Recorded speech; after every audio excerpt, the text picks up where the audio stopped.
Funding for Market Journal is provided by the Nebraska Soybean Board. America's export of soybeans helps the U.S. maintain a positive agricultural trade balance. Nebraska contributes half of its soybeans for export. The protein and oil content in soybeans enhance the growing demand for higher protein diets. The Nebraska Soybean Board promotes research to develop new soybean varieties with higher protein and oil content for major agricultural markets. The Nebraska Soybean Checkoff, growing opportunity from the ground up.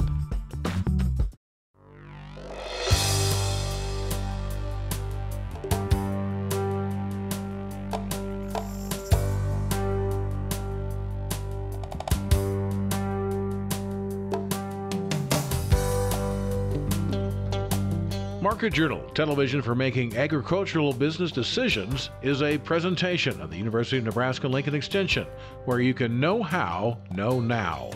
Promotional support is provided by the Nebraska Farmer Magazine, and major funding for Market Journal is provided by the Nebraska Soybean Board. The Soybean Checkoff, growing opportunity from the ground up. Welcome to this week's edition of Market Journal. I'm Jeff Wilkerson. This week, Darin Newsom from DTN is our marketing analyst. We'll show you our interview with Kansas State's Vincent Amanor-Boadu in Shanghai. Kurtis Harms reports on how co-ops are being affected by the drought. And Rick Rasby discusses how to make tough decisions on culling cattle. The USDA on Wednesday added 218 counties to the list of natural disaster areas. The total, as of this taping, now stands at 1,584 counties. That's over half of the counties in the country. Crop conditions across the U.S. slipped again this week, adding a now familiar turbulence to grain markets. Reuters says corn has seen its biggest two-month rally since 1988. On Wednesday, we talked with Darin Newsom about decreasing yields, ethanol production, and the volatility seen last month. I think the key word for July was probably catastrophic when we start talking about the markets, particularly the crops, corn and soybeans. You know, the type of weather that we saw, the unrelenting hot and dry across the Midwest, not only did it light a fire in the fields, you know, it put the markets in a place where they were scrambling, and we saw new highs posted in both corn and soybeans. Wheat tried to follow, and the questions in everybody's mind is, what's it ultimately going to do to production? How tight our supply is going to be when we do finally finish harvest. Do you still think there's room to lower yield? I think so. Yield seems to be coming down almost daily. With every day that the weather forecasts don't change or the weather conditions don't change, we see yield estimates coming down. Right now, corn yields are anywhere from 130 to 140, but 130 to 135, but a lot of them are starting to come in below 120 bushels per acre. So starting to be a real problem, and ultimately it's something that the market's going to have to deal with when it comes to the demand side of the equation. We talked in March about demand and whether or not the demand market for corn would be ending. Now, we didn't know at the time that we were going to see this extended drought. So we know there's going to be rationing demand for both corn and beans. What demand or what guarantee is there that the demand comes back eventually? Well, that's going to be a big issue, more so in corn than in soybeans, because what we're faced with is three key categories of demand. That's feed, exports, and ethanol.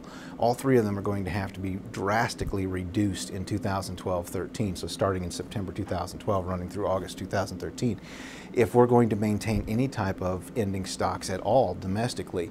Now, what's interesting is that soybeans are a more inelastic demand. It's going to be harder to trim demand in soybeans because of the Chinese usage of beans. So that's going to be a different set of issues. How long could it be to bring demand back? We could be looking at a multi-year problem here because there's no guarantee that we're going to start rebuilding corn stocks with the 2013 crop. It's going to be difficult, and so we're going to see demand stay sluggish or possibly down for 1, maybe 2 more years. Let's break into corn and beans, and let's start in corn. You mentioned ethanol. With ethanol, this is a touchy subject, I guess. It is. How does it affect? What's its place right now? Does the government move on it at all? Does it lower mandates? I think we're going to hit a point. If we do indeed see national average yield come in below 120 bushels per acre for the corn crop, we're going to have to see some sort of movement. I mean, the ethanol industry has been huge for the Midwest. There's no doubt about it. There's no denying that. But if we do see an emergency situation and supplies dropping as far as what they possibly could, we'll have to see some sort of movement, because it all can't come on the backs of reduced feed, due to reduction of herd size and lower export just due to a lack of supply. So ethanol will see its share of reductions.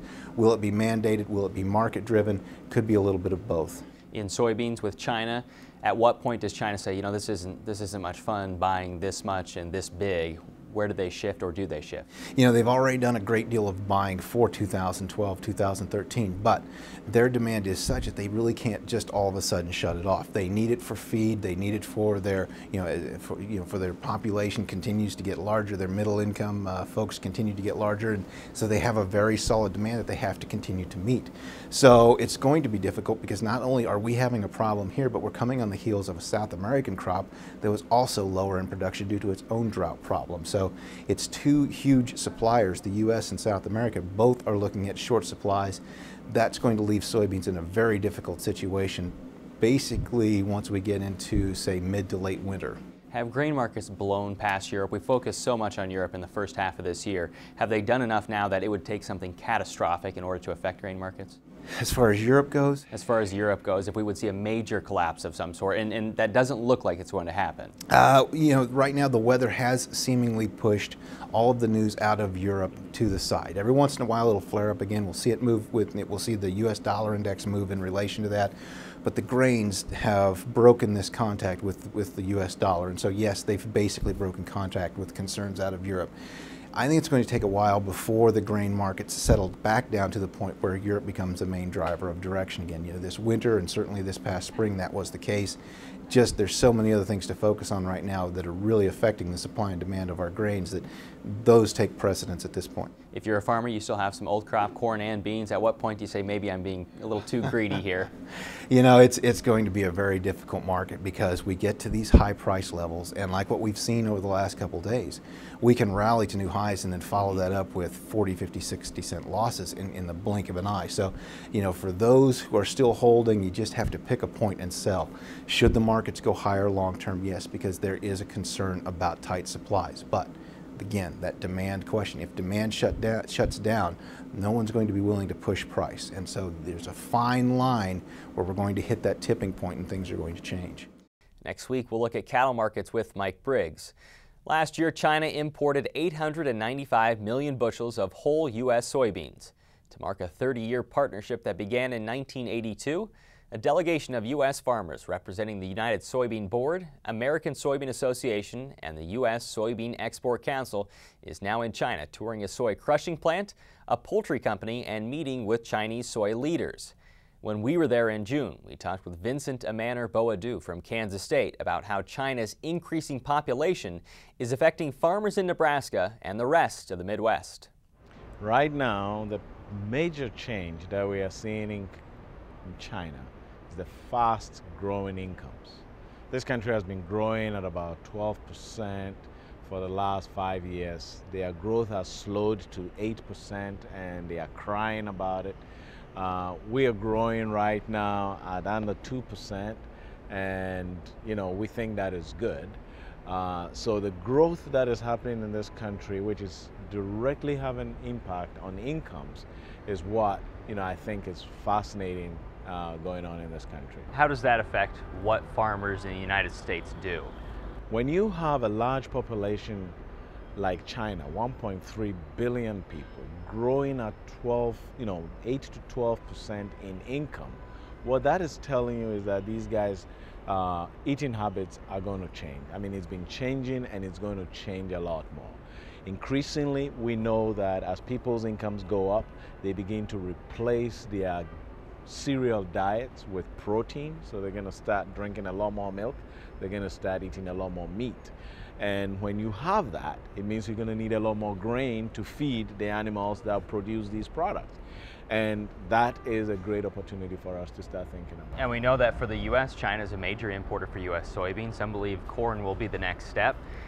But what challenges does the U.S. face? Because there are other providers that can give China grain. And that is why we have to start thinking about what products we are trying to sell in China. Do we sell meat or do we sell feed? Where do we get the highest value? Do we use our feed at home so that we can get the highest value in selling the meat in China, where we have a greater advantage, or do we just ship the grain out? Those are strategic issues that we have to think about. So for grain farmers in Nebraska and Kansas, for example, the focus should be possibly thinking more strategically, because feed is going to be feed. Brazil can supply cheaper, not because they are better farmers, but because they have lower cost. And we're going to have difficulty trying to compete in that market. But we have an advantage. We have an advantage because of our food safety records. We have an advantage of our regulatory in the food system. And that is something that the higher income, more aware, conscious, discriminating Chinese consumer, as we move forward, is going to demand a lot more of. So we at home now have to start thinking about a supply chain and strategic alliances along the food chain. It has been that we have corn producers and we have beef producers and we have pork producers who are not talking to each other. From a long-term strategic perspective, it becomes critical that as we look at this country and its growth opportunities, that we begin to think about how we bring our alliances together to take advantage of this market as a unified agri-food system instead of as independent segments of the system. If the U.S. isn't able to do that, what are the markets that can step in? Where is China going or investing that they can capitalize next if the U.S. isn't able to do that? Well, China has to feed its people, and they figure that out. One major strategic advantage they have over the rest of the world is their central government and the fact that the Chinese construction and Chinese import-export banks are financing a lot of investments around the world. They figured out that they're going to go where we are not as a country playing. They are playing in Africa. They are buying or investing in land to produce grain and produce livestock and extract minerals and all that. They are doing the same thing in South America. Unfortunately, these are markets that we are not, playing in. We are not making investments, a lot of investments in Africa. Yes, the U.S. government is in Africa, spending a lot of resources on the poverty reduction and all that, but as businesses we are not playing. The Chinese are going into Africa as business partners. They are not lecturing African governments, they are just playing with them to get access to the business side. So I mean, you can think about it that they know they have to feed their people, and they are going to do everything to do that. We started by talking about the major population shift here in China and how it continues to grow. We're also seeing that by 2050, the UN projects 9 billion people around the country. Do you think people understand the need for food security as we approach 2050? Oh, I think that's the big talk for everybody who thinks about this 9 billion mark for the global population. In this country, this government knows that their stability is dependent upon people being full.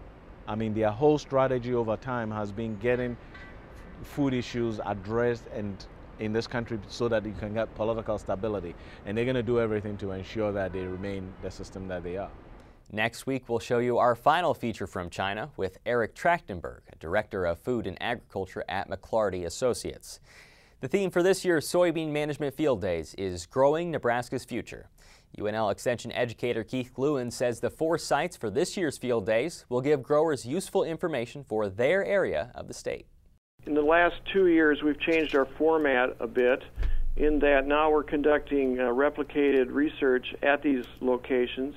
Now, prior to that, we were demonstrating only, and so it's an opportunity for farmers to gain firsthand knowledge and information about production practices representative to their growing condition. The Soybean Management Field Days are hosted by UNL Extension and sponsored by the Nebraska Soybean Board. They'll be held at 4 locations throughout the state beginning on August 14th. For a location near you or to find more information on what will be covered at each site, you can log on to our website at marketjournal.unl.edu. Over the last several weeks, we've talked about the drought's impact on farmers and ranchers in Nebraska. But the drought is also affecting co-ops across the state. This week, Market Journal traveled to co-ops in Dodge and Waverly to assess the situation. Kurtis Harms has the story. While some have penned this year's drought as the worst since the Dust Bowl, one thing is clear: Nebraska is too dry. Before this week, many areas of the state haven't seen adequate precipitation in over a month. Coupled with consistently high temperatures, the drought isn't making business easy for farmers and ranchers. Some farmers have relied on irrigation, but for dryland fields, yields will be anything but desirable. Lower yields also mean less profits for local co-ops, according to CEO and manager of Cooperative Supply of Dodge, Howells, Lee, and Richland, Tim Pepper. Pepper says the reduced supply of grains will have a trickle-down effect on the company. Everything just folds down the line. If you don't have the crop, which 80% of our income comes from grain, then you don't have enough grain to sell your feeders, so our feed position and our feed, numbers drop. And like in our business, when you don't have the crops to sell, then the producers are hesitant to buy fertilizer and chemicals, and it just folds right on down the line. Pepper says Cooperative Supply has adapted its business strategies to help get through the drought. The company has also been mindful of its local customers. One thing that we've done here is about 6 weeks ago, we decided for co-op supply here, we haven't been selling any corn to the processors. We've been keeping our corn on hand for our feeders. So, we could probably make more of a margin actually selling to processors, but as a co-op, I'm a firm believer in having the product available for our customers that actually own the store. Further south in Waverly, Chris Pieper is the grain division manager at Farmers Cooperative Company. This co-op is also looking to make modifications to its business plan to manage through the drought. Obviously we have our strategic plan in place of what we're going to build and what we're going to add at different locations and things like that. And, we may not spend the money 1 year. We might push it off a year or maybe even 2 years, depending on if this drought keeps going. So obviously, we look at that every month and kind of make adjustments to it. Pieper says it's difficult for farmers to start making plans for next year, but he anticipates some farmers will cut back on inputs such as fertilizer. At this time, farmers are more worried about meeting production contracts. Right now, their main concerns are the contracts that they have with us for new crop. What is it going to take to get out of them? If they do not produce the bushels, what's it going to cost to get out of them? What type of discounts are we going to have, in case aflatoxin shows up and different things like that. And our problem is right now, without knowing that aflatoxin is there, we really don't have a program because our end users won't give us a program yet until they know that if it's there or not. So we're just kind of in limbo on that. In the contracts, we just tell them that we're going to wait and see what they deliver, and then we're going to try to treat them as equitable as we possibly can. Both co-ops in Dodge and Waverly say below average profits won't cripple the companies this year, but the story could be different if the drought lasts for several growing seasons. Nobody can stand to 4 or 5 years without income, and it affects everybody. For Market Journal, I'm Kurtis Harms. Thanks, Curtis. Pieper mentioned aflatoxin concerns in corn. Aflatoxins are chemicals produced by mold fungi, which can be harmful or even fatal to livestock. These chemicals, also considered carcinogenic to humans and animals, are more prevalent during hot, dry summers. While poor pasture conditions began earlier in the Panhandle than in most parts of the state, pastures in the eastern half are now starting to reach their limits. We talked with Rick Rasby this week about options for cattle producers, including early weaning of calves. Well, I think early weaning is an option. The idea there is to take some pressure off the grass by removing the calf. And, that calf that's weighing, 300 pounds, he's eating, I would say, somewhere close to 5 pounds of dry matter per head per day. And so you can actually early wean and free up maybe enough grass, and you can maybe take a look at maintaining and at least not having to maybe cull any cows. Yeah, and in some parts of the state, unfortunately, there might not be an option. You might have to do that culling. So if you're going to cull, which ones are you looking at? To me, that is really the most difficult thing producers have to think about. The reason is that they've taken so much time to build the genetics in their cow herd, and now they have a set of genetics that actually fit their resources that they have. And so culling cows is really kind of taking the factory away, and so you really got to kind of think about that. But what I'd have producers think about is, if there were any cows that were identified as being, they were going to cull, identified at calving time, but they were kind of cull at weaning time, those might be the cows you might select first to take a look at culling. How do you find that magic number of cows to go? Because not only could you look at this year, but you could also say, well, I'm worried about next year and how dry it could be then as well. Well, I think the thing that we ought to think about is just getting by this year right now. And they can, the thing that we're thinking about right now is how can you get from now, at least in eastern Nebraska, to corn stalks. And so if you do have to destock, maybe looking at those cows that you were going to cull anyway. The other thing that you might not have to early wean all the calves from all the cows. Maybe you could select from young cows or maybe older cows to wean the calves from. The other thing is I think now's the time that you can really use individual cow records.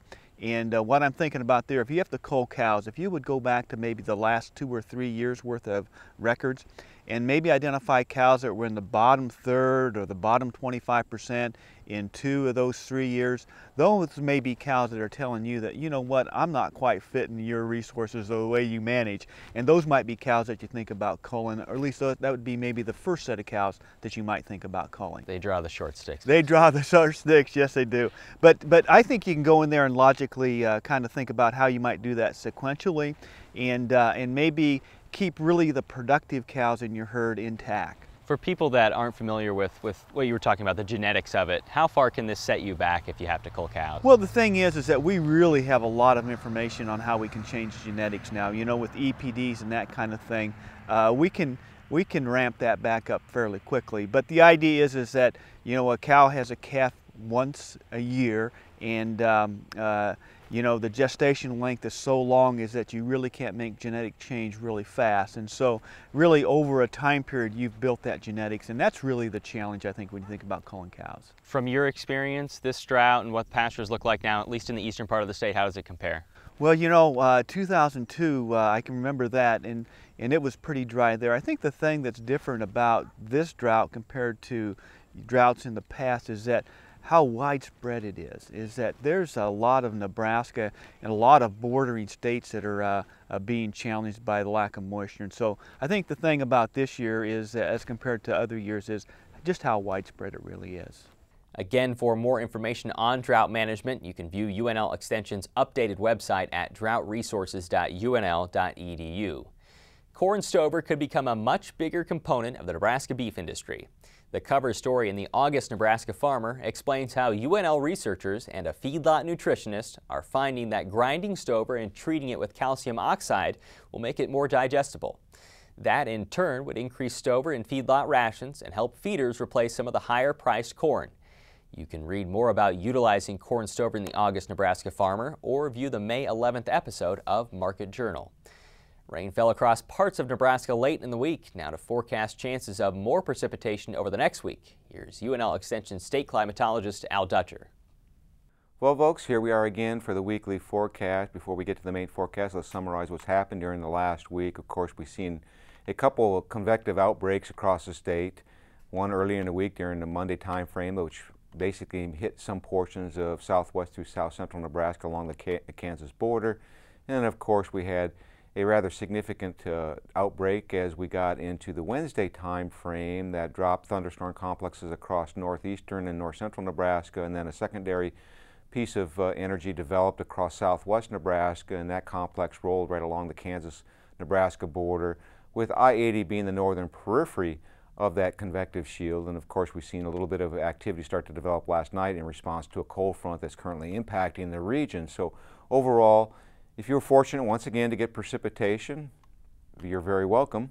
If you did not receive the precipitation, join the club, because that seems to be the trend. Even when we do get precipitation, we're not getting widespread amounts, and unfortunately, even though we definitely do need the precipitation.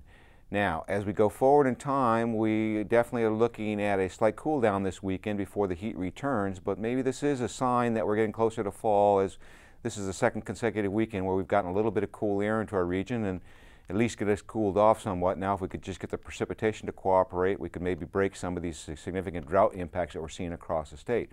Let's take a look at the upper air models and see what we might expect as we go through this next 7-day period. And as we go to the upper air models, I'll draw your attention to the upper air trough that's moving across the upper Midwest that has pushed a cold front through the state. So for today, if the models are correct, we are going to see some fairly cool conditions in north central Nebraska, probably somewhere in the upper 70s to very low 80s. And as you get to extreme southeastern Nebraska, most likely we're going to be looking at temperatures that are going to top up in the upper 80s.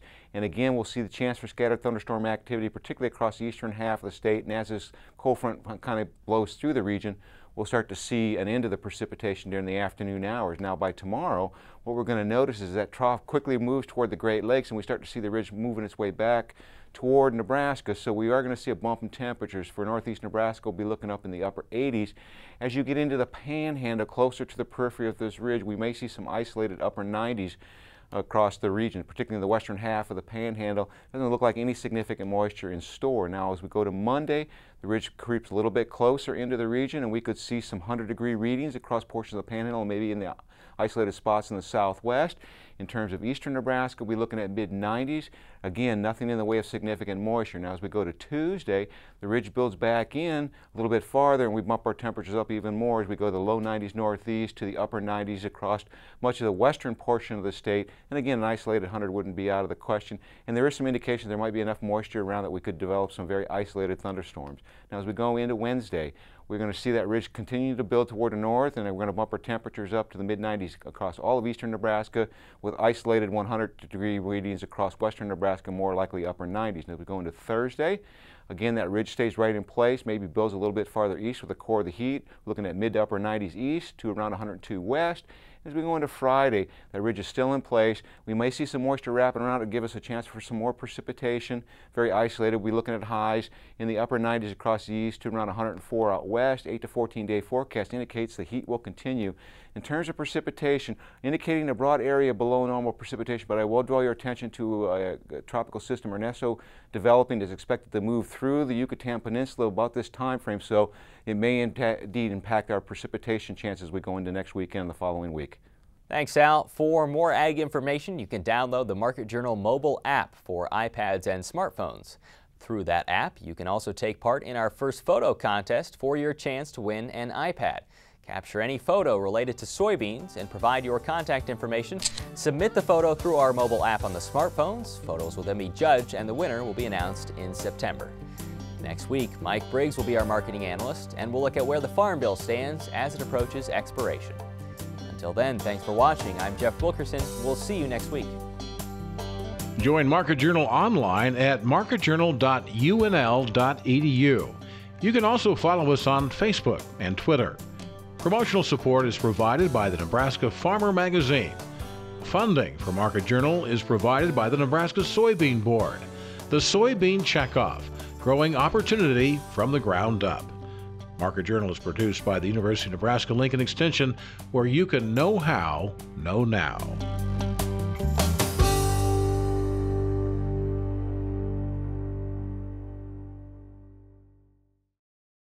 Funding for Market Journal is provided by the Nebraska Soybean Board.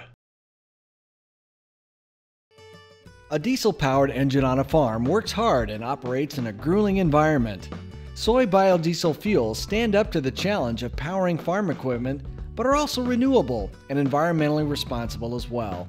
The Nebraska Soybean Board is committed to encouraging the use of soy biodiesel to protect the environment and sustain Nebraska's agriculture. The Nebraska Soybean Checkoff, growing opportunity from the ground up.